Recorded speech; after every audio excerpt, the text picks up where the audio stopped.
Well, Kirsty, thank you so much for being here with me on the Entrepreneurial Success Podcast. I am so happy that you're here because today is a big topic that I think a lot of people want to know about.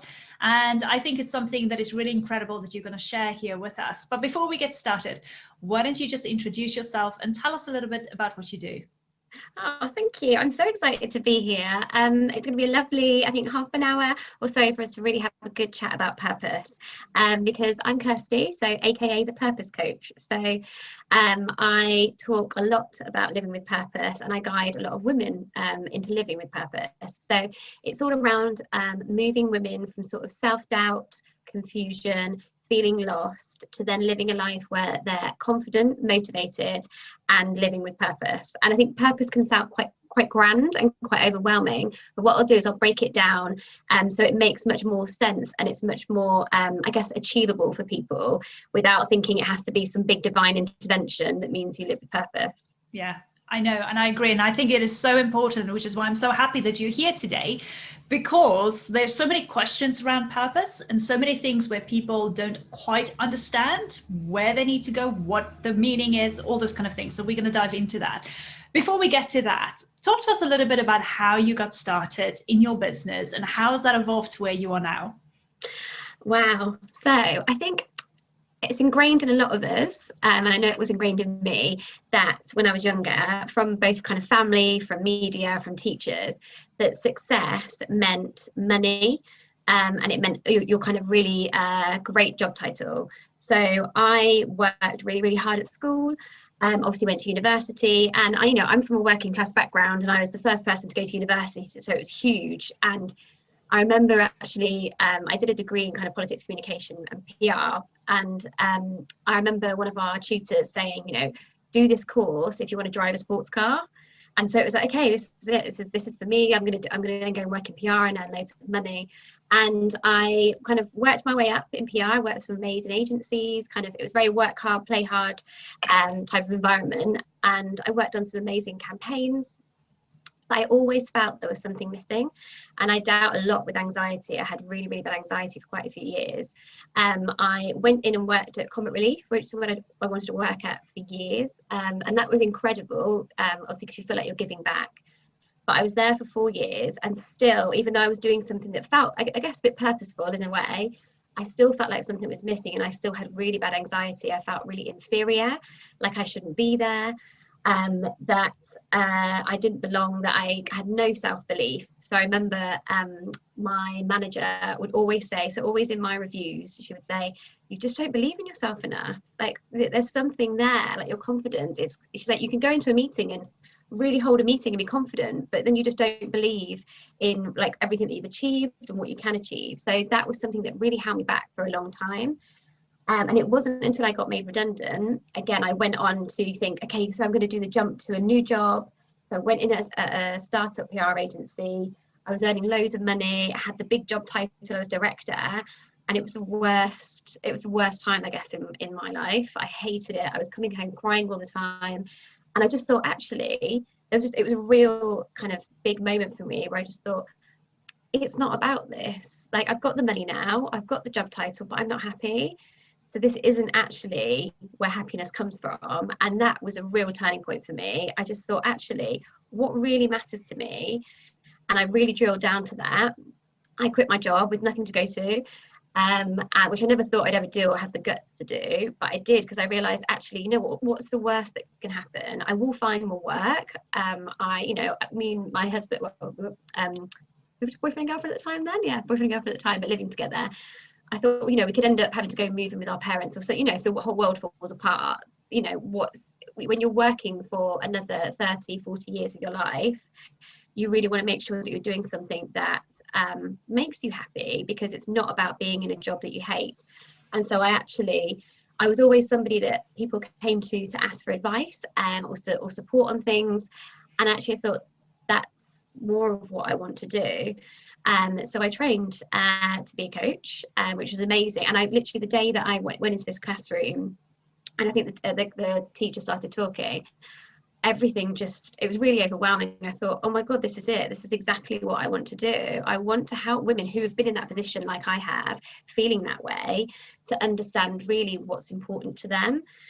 So now I've built up my coaching business, obviously as the purpose coach, but I also mix my time. So I quite like having a bit of a different week. So I still do PR, but I do it with brands that I want to work with, that align with my values, and I'll talk about values in a bit more detail.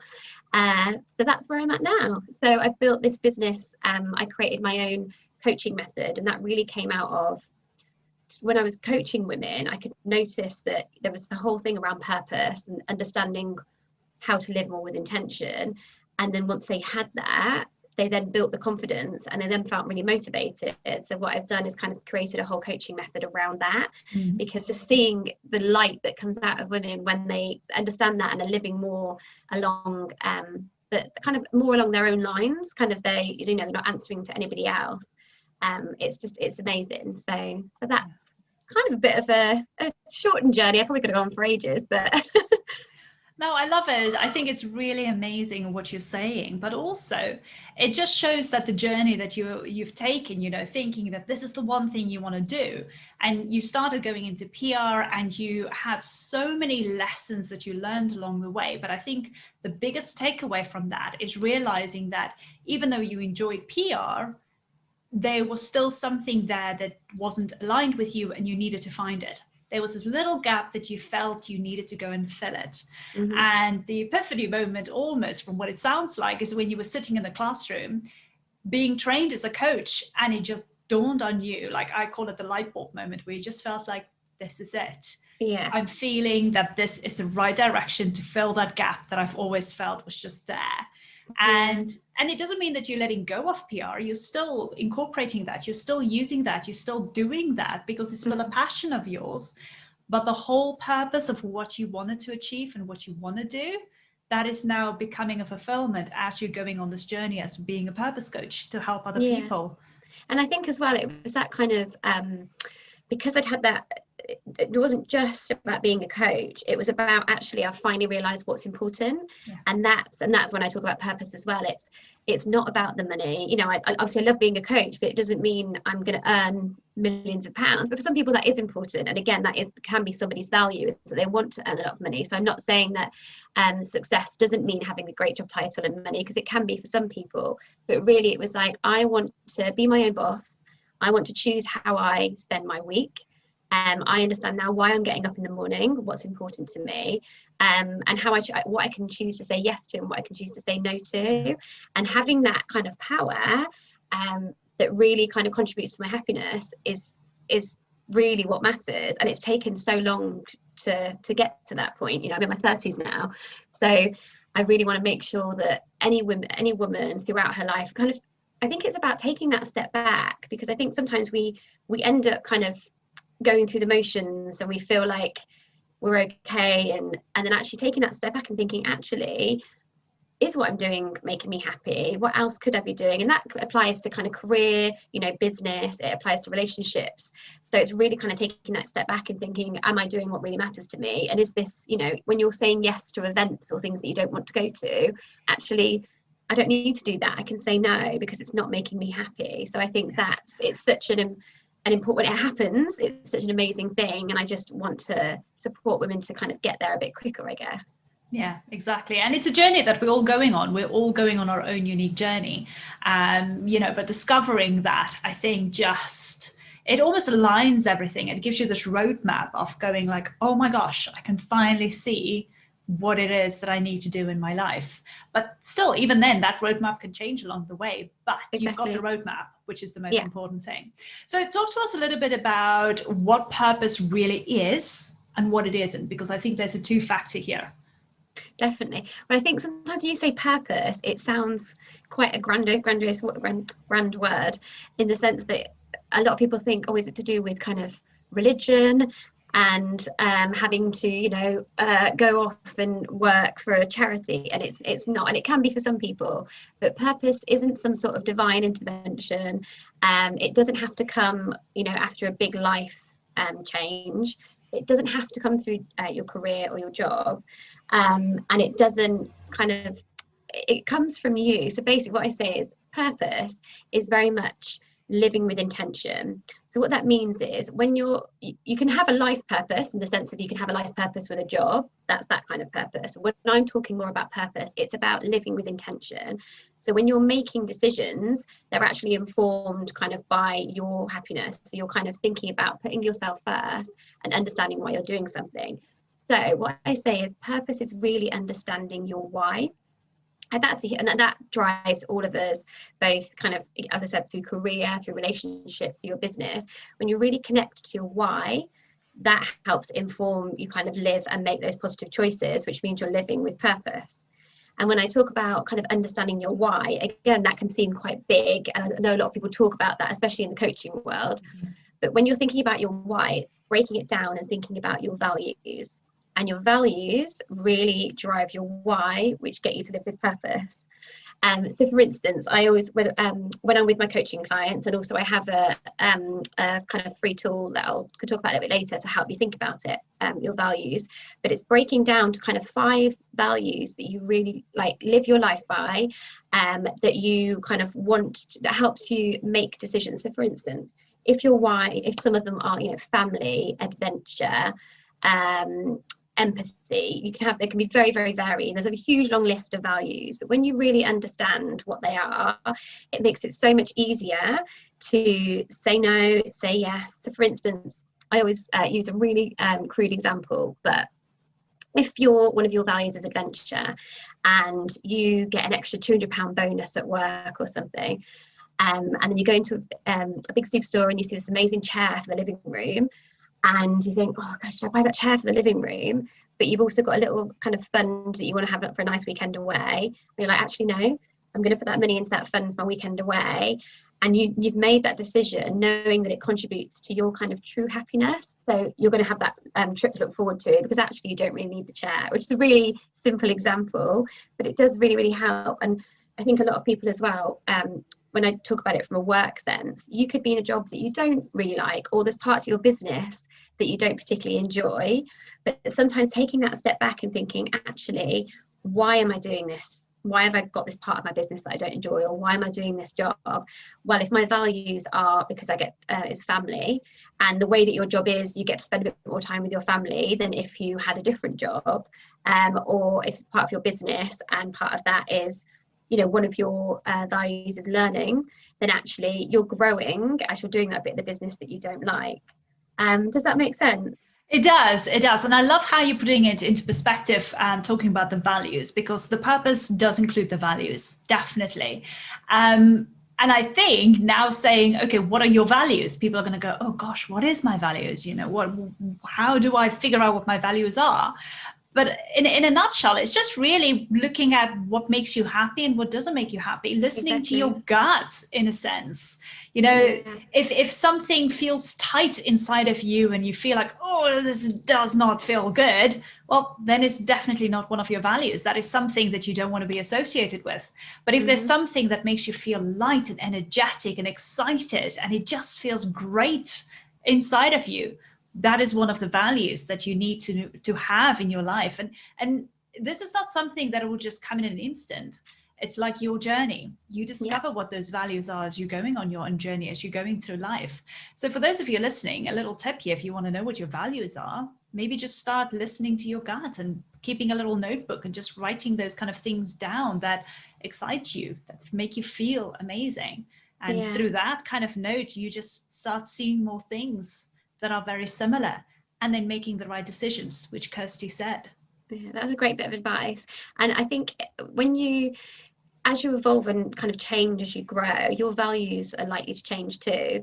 So it's a bit of an exercise that I do maybe once a year, just to see if I'm still am I aligning what I'm doing with my values? And they have changed, because you grow, I've been married since I did my values a few years ago, and I've got my husband to do them as well. And it's quite interesting because some of ours were quite similar, some of us weren't.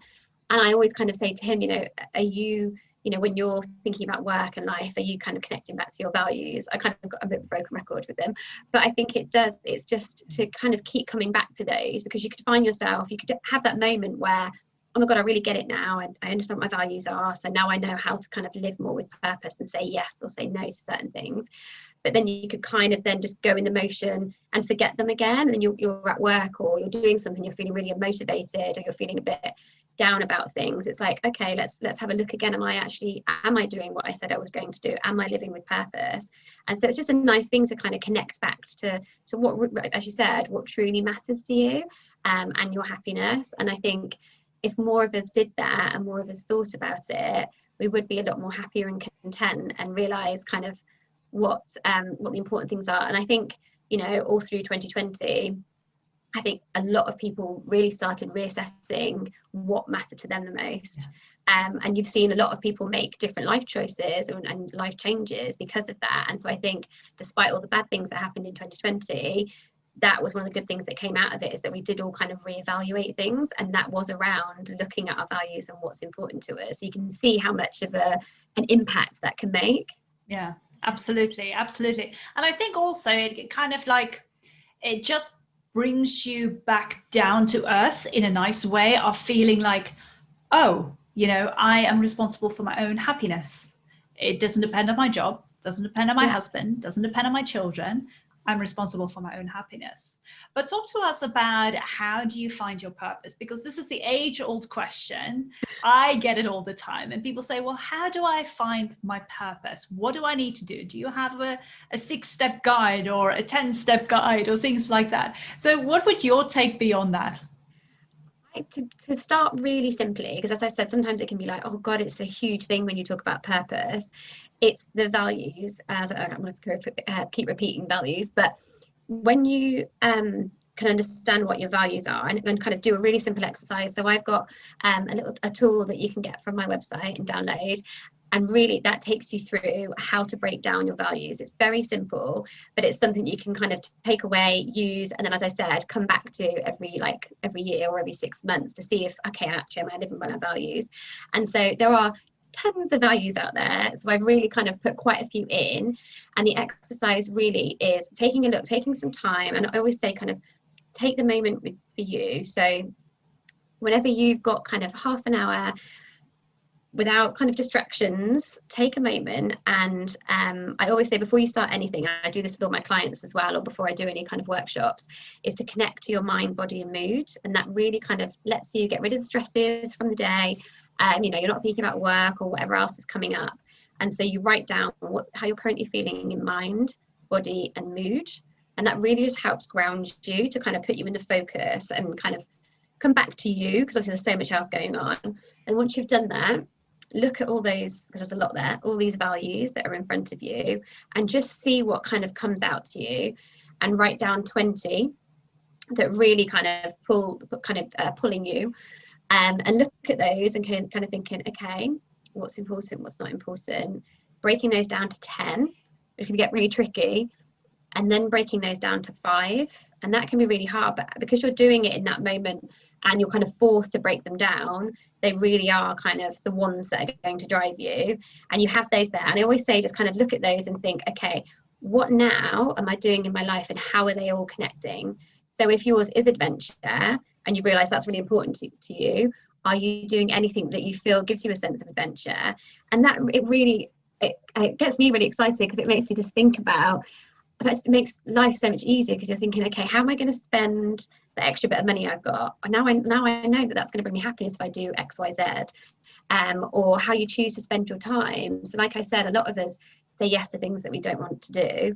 So now if you've realised actually family is really important to you, it's kind of, I'm not going to go out for those drinks, I'm actually going to spend quality time with my family. And you will notice it does make such a positive impact on your happiness, the more that you kind of use those things to guide you, and that you'll end up making those kind of positive choices, which really is about living with purpose. So it's really, when you think about it like that, it's actually really, really simple, but I would encourage everyone to do it. It's such a lovely thing to do, and it will make you kind of assess what you're currently doing in your life, and what you might want to change.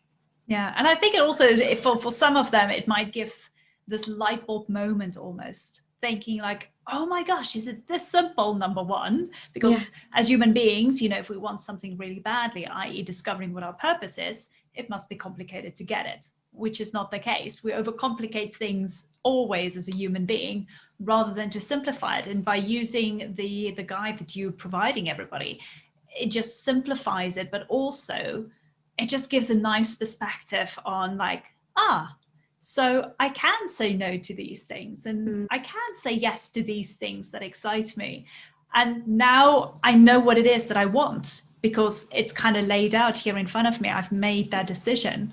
So yeah, it's just incredible to simplify it and to use that, and just to feel like this is it. I've, like I said in the beginning, it's getting that roadmap, and you're providing it. And if you're feeling like, I think as well, because we can say like living with purpose, but if you are thinking about like kind of a broader kind of life purpose, it's again looking at those values and thinking, what could I be doing with my time? So for instance, you know, if you can't change career, or your business, you know, what you're doing with your business is providing you some sort of purpose, but you want something, you want to do something else, it's thinking about looking at those values. Okay, what else could I be doing with my free time that would give me a bit more purpose in my life? So that's another thing to think about when you're going through it. So there is thinking about how to live with more purpose in terms of those intentions, and making positive choices. But if there's something around kind of that full life purpose, then using those as well to guide you into maybe taking on something that you do at the weekend, or building another side hustle or something like that. It's use those again to guide you. Yeah, no, absolutely. It makes so much sense. So how would this then help you with your confidence and the daily motivation? So I always say, so originally when I was first starting out the coaching and I was talking just around purpose, I thought actually now I've noticed when I'm working with women through kind of my one-on-one coaching or with my workshops, that actually you can see like people sit back a bit more, you know, they're feeling a lot more confident.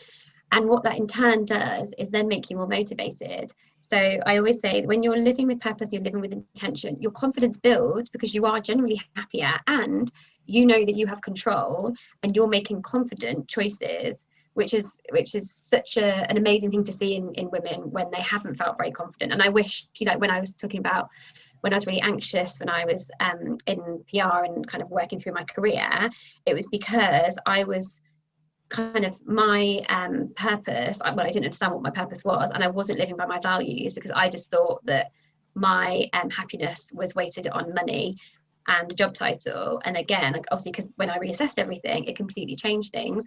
And so I feel much more confident because I am living with purpose, which then generally just makes me more motivated. So it's when you're thinking about, oh, you can't bother to get up for work in the morning, again, it's thinking about, okay, well, why am I going to work? Is it because it enables me to save to go on great holidays? Is it because it enables me to see more of my family or my friends? It's thinking about that, and that then you're like, okay, I feel good about the day, and you feel motivated. So I really see them as a bit like purpose, confidence, and motivation as like kind of like a little holy trinity. They all connect to each other, and so that's why I think when I'm working with women, or when I'm talking about purpose, it's all connected. So it is around building confidence, and then when you're feeling confident, you're generally more motivated. And so I'm always repeating those three things, because it really connects, and it helps me understand a bit more about when I'm saying living with purpose. And like, oh, if that would help me feel more confident, and it would help me feel more motivated, it makes a bit more sense as well. Yeah, I like that. I like that a lot, because in some ways I always explain it to my clients in a sense of, you know, for every small step you take, and when you know what step you need to take, when you know the purpose is of that step, what it is that you want to achieve, but for every small step you take, even just out of your comfort zone, you know, you actually get a reward, and that reward is confidence. And then once you've got the confidence and you feel like, oh, well, this wasn't so bad. You know, I just did a video, Facebook Live as an example. I was so scared to do it, but I did it.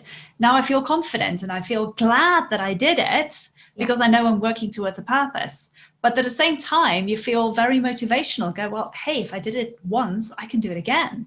So that motivation drives you. And it's exactly like you said, it's the whole, you know, the triangle just coming together. But it's in every aspect of your life, in every aspect of your business. You need to see all three of those working together. And then if you have those three working together, you can do and become anything. You can be the happiest person in the world.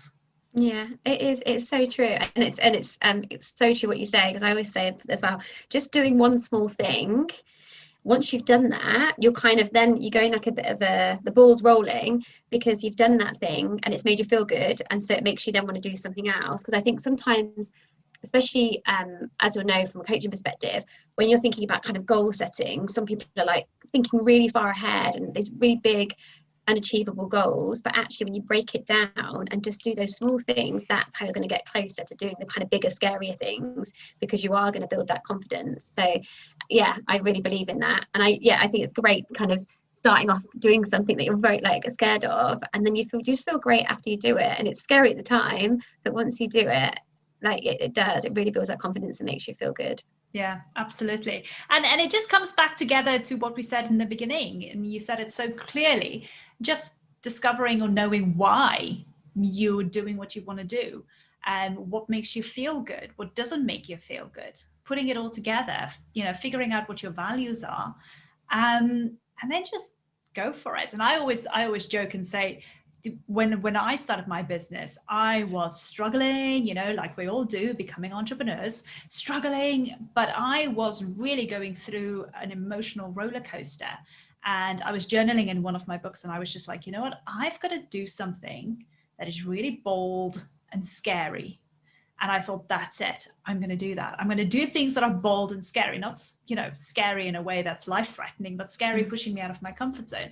Yeah. And since I started asking myself that question, what can I do that's bold and scary?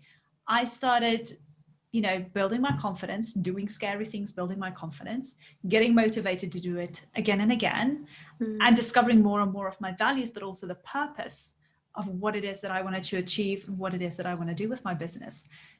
And it just fell into place. So yeah, start with things that are bold and scary. That's my advice. I love that. That's good. I might write that down, actually. What's the next bold and scary thing that I could do? Exactly. That's a really good bit of advice. Well, that's the thing, because let's face it, as human beings, we always say, how can I do this? How can I become a business owner? How can I make a success in my business? How can I live the purpose of my life? Well, don't ask the how question, because if you ask the how question, you're putting your brain in a catatonic state where you just go like, don't know how to find the answer. Ask yourself what. So I always start every question with what. What can I do? What is the purpose of this? What is the reason for this? So I always ask myself, what can I do that's bold and scary? And then I go for it. That's so good. And actually, when you're talking about business, I think sometimes, especially starting out, like you said, it can be scary, it can be stressful. And I've definitely been there, and you still are today. It is a roller coaster when you're running your own business. But when you're having those days where you're thinking, should I carry on? Like, is this working? Coming back again to thinking about, why am I doing this? What's important from this? That really helps, I think, again, kind of spur you on when you're having those like down roller coaster weeks or days or whatever it might be. And I always picture in my head, someone showed me kind of, it was a roller coaster of starting your own business. And I always, when I'm having those times where it's a bit of a struggle, or ideas might not be coming as easily and things, I think about that and I'm like, okay, but I know why I'm doing this. I know what matters to me. I'm doing this with purpose. And I think that just keeping that in mind is so helpful, because we all go through it. It's not always top of the roller coaster. It definitely isn't. Yeah, and it's that sincere feeling in your gut, that just knowing that what you're doing is right. You shouldn't give up. And this is the thing that I always look for when I work with my clients, is if you have that sincere, deep desire deep inside your stomach and your heart, and it's just in every being of you, where you just know that this journey you're on, this purpose that you have, that you are fulfilling, if it just feels right, then nothing else should be able to stop you. You can honestly conquer everything. And it comes with desire, having the faith in yourself to do it, and then just the persistence to keep on moving forward. With that, you can achieve anything. But it comes back to asking that original question, why are you doing what you're doing? What are your values? And how does that fulfill your purpose? Yeah, 100%. Yeah, you've kind of articulated that perfectly. I'm a good listener. No, honestly, this has been amazing. Kirsty, I honestly thank you so much for being here and just laying it out for everybody, because I think that's a question that hasn't been really dissected in a way. It is just a general thing that people always ask or talk about, but you kind of that very nicely. And I think some people would now take some notebooks and walk away and say, okay, what are my values? How do I do this? However, saying that, Kirsty has actually got this amazing downloadable guide for you. So if you really want to take away now from listening to this episode or watching this video and go, okay, I'm going to give myself 5 minutes and I want to sit and figure out what is it that is my purpose. So Kirsty's got this amazing guide that you can download right now and you can go and figure it out. Kirsty, what is this guide really? Just explain to us a little bit more about it. It's really because I don't want purpose to seem scary, and I just want to, this is the first step really for you to start looking at your life and thinking about what matters to you. And so it's really, you go through the value exercise really that I talked about earlier, and I kind of take you through the steps to do that. And then you can use that, as I said, again and again, but that is the first step for you to figure out what's most important to you, how you want to kind of live your life, and what kind of rules, I guess, in some way you want to live your life by. And you can look at those and then kind of look at your life and think, where am I bringing them in? If I'm not bringing them in now, how can I bring them in? And it'll help you, hopefully, once you do it, you can think, actually, now I need to change these couple of things, and I understand what really is driving me, and what's getting me up in the morning. So I hope you find it useful. As I said, I use it every so often to kind of reassess where I'm at, and I think it is kind of something that you can do on a regular basis, to really start living your life kind of confidently, motivated, and with purpose. Amazing. And thank you so much for making that available. I'm sure the audience is now going to quickly go and download it, because let's face it, we all want to know what our purpose is in life. And even if this just is a great roadmap and it gives you that clue, by all means, go and download it. So that link will be below in my show notes. So by all means, go and have a look at it. If you want to get in touch with Kirsty, obviously her other details will be available there for you to get in contact. If you want to chat with her a little bit more, maybe dive a little bit more deeper into what you want to find out about yourself, I'm sure that she'll be able to help you with that. Kirsty, any last tips or pointers that you want to give the audience? I think it's just think about what really matters to you and your true happiness, and try not to feel influenced by what other people want you to do or think you should do, because I think that's what led me for many years to be feeling quite unfulfilled. So really thinking about what drives you, not someone else, I think is really important. And also, I'm on my Instagram every day. I do an afternoon pep talk for when people are feeling less than motivated. I'm always there having, they're kind of as a little cheerleader in the corner, giving you a pep talk throughout the day, which people seem to really love. I'm always there like mid-afternoon thinking, oh, I need to do my little pep talk. But yeah, so you can check me out there. Amazing. And we'll make sure that Kirsty's Instagram link is then also in the show notes. So go and stalk her there and see what she's got to say. But Kirsty, thank you so much again for being here with me on the podcast. It's absolutely fantastic. And I'm sure you and I will be in touch very soon again. Yeah, thank you so much. It's been really lovely. You're welcome.